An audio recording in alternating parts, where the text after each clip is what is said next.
आज आपको सेल्स की सबसे धमाकेदार वीडियो देने जा रहा हूं। 5 टिप्स दूंगा अपने 20 साल के एक्सपीरियंस से, जिसको सुनकर आप सेल्स के बादशाह बन सकते हैं। So try to make notes as much as possible guys. Today don't trust your mind. तो चलिए शुरू करते हैं आज की सेल्स का सबसे बड़ा वीडियो।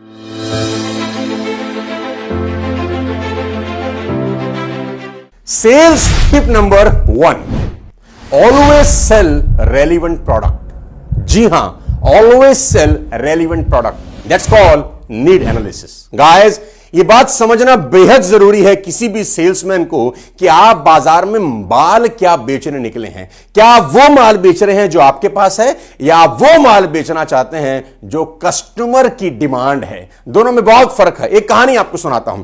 एक महिला लाल किले से तोता खरीद के लाई। ध्यान से सुनिएगा, आपको फंडा क्लियर हो जाएगा कि नीड एनालिसिस किसको बोलते हैं। एक महिला लाल किले से तोता खरीद के लाई। नॉर्मल तोता 2000 का था, लेकिन यह तोता लेडी को 20,000 रुपए का मिला। तो महिला ने पूछा कि बाकी तोते 2000 के, ये 20,000 का क्यों?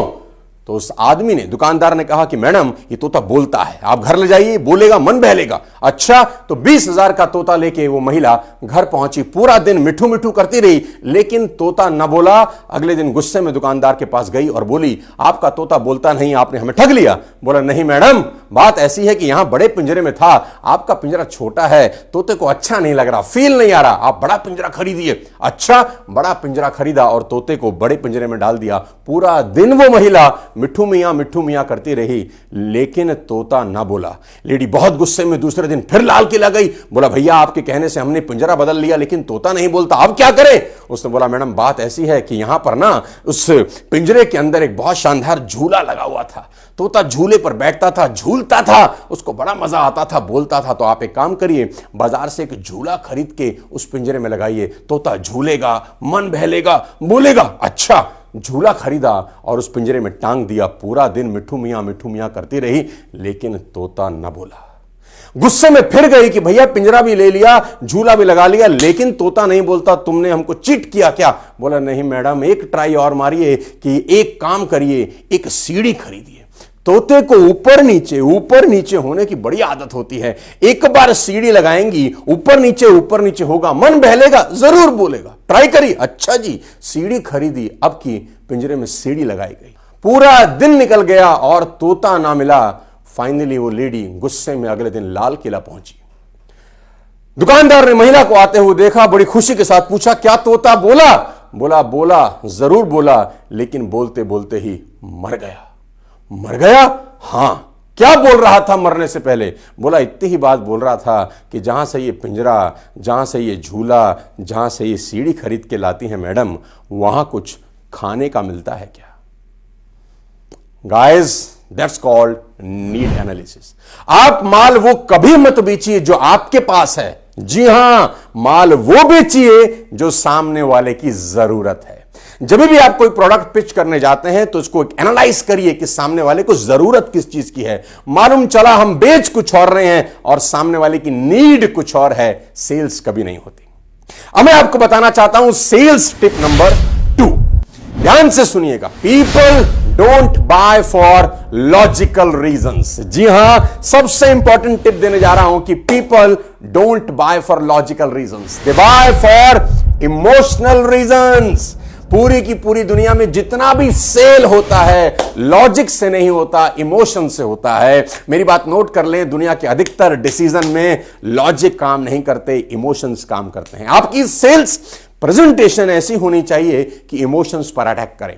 कस्टमर को, साथियों, अगर एक सोल सेटिस्फाई इमोशनल रीजन मिल जाता है ना, तो वो दर्जनों लॉजिकल रीजंस को साइड कर देता है। और देता हूं आपको sales tip number 3, the most important tip in selling. If you are in sales, always remember, learning to sell is like learning to swim. जी हां, they are both learned by doing, not by reading book. आप किताब पढ़ के कभी sales नहीं सीख सकते, आपको मार्केट में उतरना होता है। जी हां, जितना ज्यादा से ज्यादा लोगों से बात करेंगे, अपना प्रोडक्ट दिखाएंगे, उतना ही आपकी बात में निखार आएगा। The point here is you can not control sales.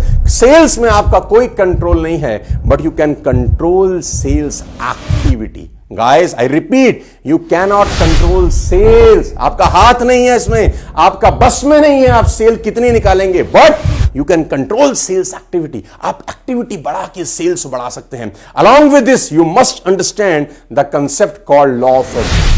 आपको एक कंसेप्ट समझना होगा अगर आप सेल्समैन है।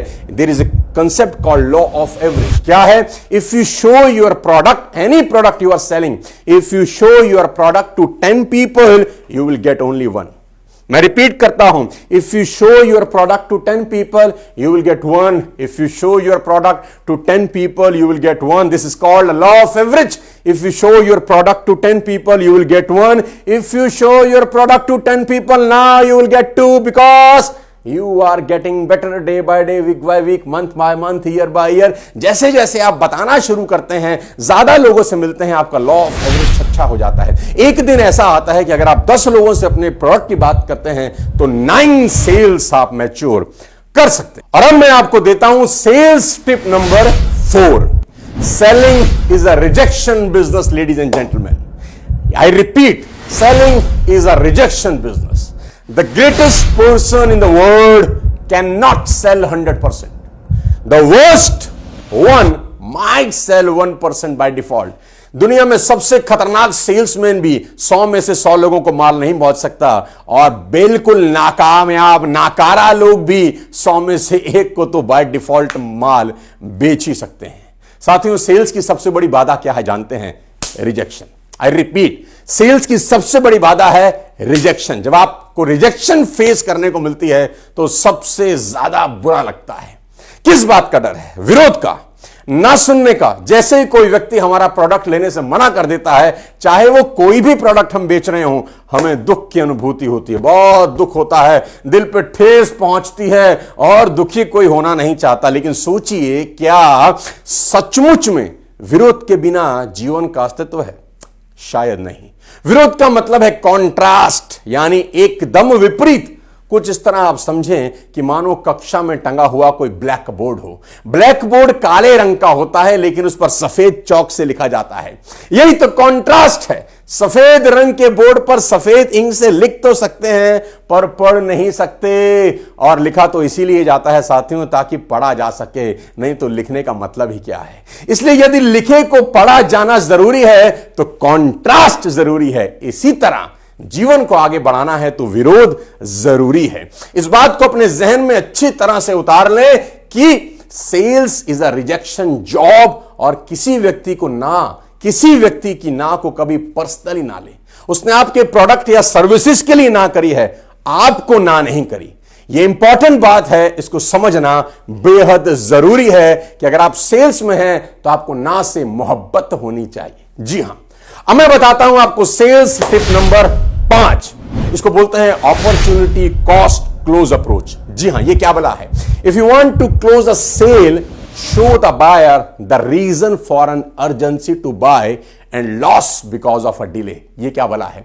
अगर आप कोई भी माल बेचना चाहते हैं तो माल खरीदने से जो फायदा हो रहा है उसको बताने की बजाय आपको माल ना खरीदने से उसका क्या नुकसान हो सकता है, इसके बारे में चर्चा करें। जी हां, उसको बताएं प्रोडक्ट खरीदने की कीमत तो बहुत कम है मेरे भाई, पर ना खरीदने की कीमत बहुत ज्यादा हो सकती है। Remember my words, people buy for 2 reasons. Number 1, either to gain a profit or to avoid loss. 2 तरीके से लोग सामान खरीदते हैं, या तो प्रॉफिट कमाने के लिए या नुकसान से बचने के लिए। ये 5 सेल्स टिप हर सेल्समैन अपनी जिंदगी में अप्लाई कर सकता है। ये 5 सेल्स टिप अप्लाई करने के बाद आपकी सेल्स बहुत बेहतर हो सकती है, लेकिन इस पे काम करने की जरूरत है। ये पांचों की पांचों सेल्स टिप 20 साल के एक्सपीरियंस का एक छोटा सा कैप्सूल है। कभी मौका मिला तो सेल्स के ऊपर बड़ी चर्चा करूंगा। और आज के वीडियो को सुनने के लिए बहुत बहुत शुक्रिया। किसी नए वीडियो के साथ फिर आपसे मुलाकात करूंगा। कमेंट बॉक्स में लिखें कि इन 5 टिप में से सबसे बढ़िया टिप आपको कौन सी मिली। तब तक अपने स्वास्थ्य का ध्यान रखिए। बहुत बहुत शुक्रिया। Thank you so much. जय हिंद।